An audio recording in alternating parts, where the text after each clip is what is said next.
Азыркы сөз депутат Акаев Жанарбек чыгышты. Чоң рахмат. Урматтуу депутаттар, өзгөчө мына инициаторлор кошумча. Сиздер мыйзам оюнчук эмес, кошумча автор болгондон кийин силер колдошуңар керек. Бул биринчиден. Болбосо башынан мындай каршы болуш керек да. Мындай да. Экономикага, бюджетке ушул аңчылыктан акча түшөт деген бул миф. Андай түшпөйт акча.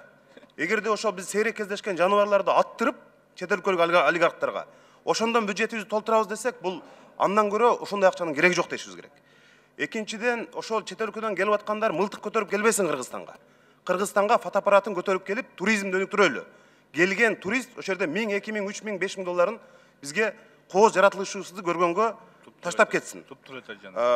Анан ким коргойт деп атат да. Силердин ишиңер ошо түздөн түз айлана чөйрөнү, экологияны, сейрек кездешкен жаныбарларды коргош үчүн силер ошол жерде креслодо отурасыңар. Силердин жерлерде өкүлдөрүңөр бар. Алардын милдети чиновниктерге аркар кулжаны атып, этин жиберүү эмес. Алар ошону коргоо милдети. Анан мен азыр айтып өттүм, бүт дүйнөдө мына ошого карата саясат болуп атат. Эл аралык чоң ири фонддор акча бөлүп атат. Биз ошону коргошубуз керек. Анан акчасын көбөйтүп коюшубуз керек дейт. Бул маселени чечпейт.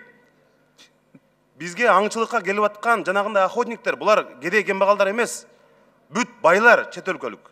Ошолор аларга 50 000 доллар эмес, 200 000 доллар кылып койсоң дагы келе берет. Алардын акчасы бар барын. Биз ошолорго өзүбүздүн сейрек кездешкен жаныбарларды салып берип атабыз. Биз көбөйтүшүбүз керек. Мына агыл бириске алар тоют аркар кулжанын гары картаңдарын, жанагы баса албай калгандарын бүт ошо кайра эле илбиришчейт. Бул мындай био ар түрдүүлүк ошону менен сакталат да.